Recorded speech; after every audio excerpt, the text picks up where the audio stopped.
تو ڈیلوائٹ ایک مشہور انٹرنیشنل آڈٹ فرم ہے، اس کی ریسرچ ہے فیملی بزنس کے اوپر، ورڈ ریڈنگ آپ لوگ ضرور ریڈ کریں، کہ وہ کہتے ہیں کہ فیملی بزنس کا سب سے بڑے ایشو 3 ہیں.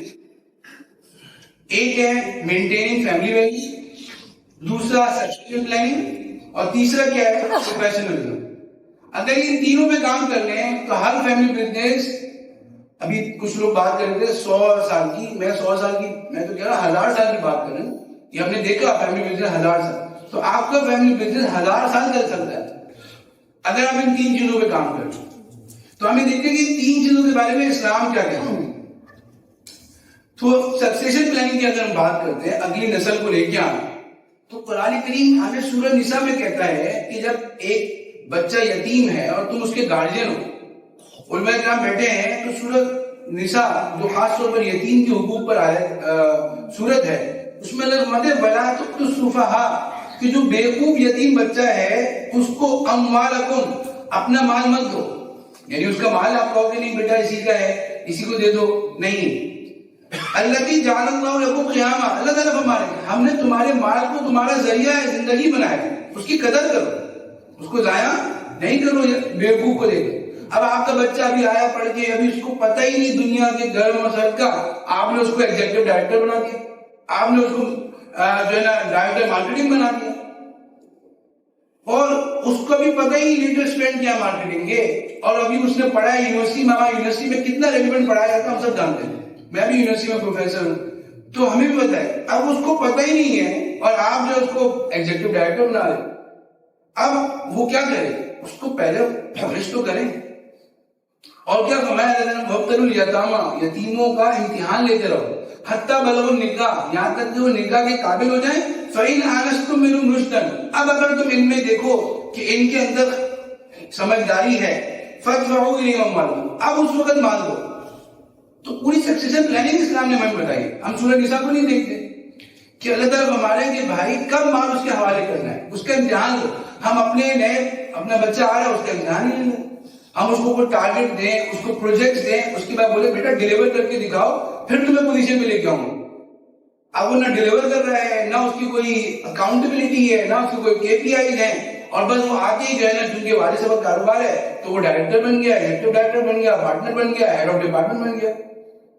کوئی MTO پلان ہی نہیں ہے کہ مینیجر ٹریننگ اس کو رکھا جائے، 3 سال اس کو ڈفرینٹ ڈپارٹمنٹ میں گھمایا جائے اور اس کو کہا جائے کہ بیٹا HOD کی بات مانی، اور HOD کو اتھارٹی دی جائے کہ تم جیسے دوسروں کو تم سنا سکتے ہو، میرے بیٹے کو بھی سنا سکتے ہو، جیسے تم دوسرے کو جو ہے وہ اس کی تنخواہ کاٹ سکتے ہو، میرے بیٹے کی بھی کاٹ سکتے ہو. جب تک وہ یہ رگڑا کھا کر نہیں آئے گا وہ رشدن نہیں آئے گا. کچھ چیزیں گراؤنڈ ریئلٹی اور ایکسپیرینس سے ہی آتی ہیں. تو اب کیا ہے، ہم سکسیشن پلاننگ پہ عمل کریں، اپنے بچوں کے لیے کوئی پلان بنائیں کہ وہ کس طرح ڈفرنٹ ڈپارٹمنٹ میں روٹیٹ ہو کے آئیں، کتنے سال وہ دوسرے. ہم نے جہاں پر فیملی پلاننگ کی بات کی، فیملی کانسٹیٹیوشن بنایا، وہاں پر ہم نے ڈفرنٹ ماڈیول دیے. ہم نے ایک بات کی کہ کتنے سال آپ کا بیٹا پہلے دوسری کمپنی میں کام کرے گا تاکہ اس کے کوئی لاڈ نہ اٹھائے، اور پھر اتنے سال آپ کی کمپنی میں کام کرے گا، پھر جا کر جو ہے وہ پارٹنر کی پوزیشن یا بورڈ میں آئے گا یا جو ہے وہ ڈائریکٹرشپ پہ آئے گا. تو اس کا پورا ایک فیملی کانسٹیٹیوشن کے اندر ہم ایک سکسیشن پلاننگ کا ایک ٹاپک ہوتا ہے جو ہم رکھتے ہیں اپنے کلائنٹ کے ساتھ کہ آپ کا بچہ سکسیشن پلاننگ کے ذریعے کیسے آئے گا. مقصد اس کو ڈسکارڈ کرنا نہیں ہوتا، مقصد اس کو انکریج کر کے پالش کرنا ہوتا ہے. پھر ہم دیکھتے ہیں کہ اللہ تعالیٰ کے نبی صلی اللہ علیہ وسلم نے قیامت کی نشانیاں کیا بتائیں. ہم دیکھتے ہیں نا قیامت کے ادوار گزر رہے، تو فرمایا اذا وصل الامر الى غیر اہلہ فانتظر الساعۃ، کہ جب نااہل کو اختیارات ملنے لگ جائیں تو کیا کرو گے؟ تب قیامت. تو قیامت میں 2 طرح کی ہوتی ہے. ایک قیامت تو یہ کہ پوری دنیا میں آئے گی، اور ایک قیامت بزنس کی ہوتی ہے کہ بزنس تباہ ہو گیا. تو جب آپ نے نااہل کو اختیارات دے دیے صرف پیار کی وجہ سے، صرف اپنا بیٹا ہونے کی وجہ سے، تو اب آپ کو کیا انتظار کرنا ہے؟ اب اپنے بزنس کے ٹوٹنے کا انتظار کرنا ہے، جھگڑے کا انتظار کرنا ہے، اور اپنے بھائی کے ناراض ہونے کا انتظار کرنا ہے. کہہ رہا ہے کہ بھائی میں 10 سال سے کام کر رہا تھا، آپ کا بیٹا کل آیا اور میرے برابر بیٹھ گیا. تو اب آپ جھگڑے کا انتظار کریں گے اور کسی اور کا انتظار نہیں کریں گے. تو حدیث میں فرمایا نا، دیکھیں صرف مسواک سنت نہیں ہے، یہ احادیث معاملات کی بھی سنت ہے. فرمایا کہ نااہل کو اختیارات مت دو، اس کو اہل بناؤ پہلے. پھر قرآن کریم نے بتایا کہ بھائی اپوائنٹمنٹ کیسے ہوتی ہے. قرآن کریم ہوتا ہے ان خیر من استاجرت القوی الامین، کہ یہ الفاظ ہیں جو شعیب علیہ السلام کی بیٹی نے کہا تھا کہ موسیٰ علیہ السلام کو آپ کیا کر لیں, جو ہے ہائر کر لیں, اس لیے کہ بہترین امپلائی کون ہوتا ہے, جو کہ القوی اور امین ہوتا ہے. علماء کرام فرماتے ہیں کہ یہ جو الفاظ ہیں, کچھ الفاظ ایسے ہیں جو خواتین نے کہے ہیں لیکن وہ اللہ تعالیٰ کے الہامی کلمات تھے. ایک جو خدیجہ رضی اللہ عنہ فرمائے تھے, اور ایک یہ الفاظ ہے کہ فرمائے پورے HR اس کے اندر آ گیا کہ بندے میں صلاحیت کیا ہونی چاہیے, القوی مطلب کانفیڈنٹ ہو اپنے فیلڈ کے لحاظ سے, اور الامین کیا ویلیوز ہو, امانتدار ہو, ٹرسٹ وردی ہو. بہت اچھا امپلائی ہے لیکن ٹرسٹ وردی نہیں. ہم نے ایک امپلائی کو اس لیے کھو دیا, کیس اسٹڈی ہے کہ اس کو پارٹنر نے کہا کہ یہ بزنس کی جو ہے ڈیل ہے یہ تم جو ہے نا وہ میرے دوسرے پارٹنر کو دے کے آ. اس نے جا کر جو ہے نا باہر بندہ بیٹھا تھا اس کو دے دیا, اس کی فوٹو کاپی کر دو, مطلب اس کو دے دیا. اس نے کہا کہ بھائی یہ تو میرے پوری اس کے اندر ایکوٹی لکھی ہوئی ہے, تمہیں کس نے کہا تھا کہ اس عام میرے امپلائی سے فوٹو کاپی کرانے کی, تو آپ کے اندر ٹرسٹ وردی نہیں ہے. اب القوی کا مطلب کیا ہے, القوی کا مطلب جو اس فیلڈ HR ہے, HR کی کمپیٹنسی ہو.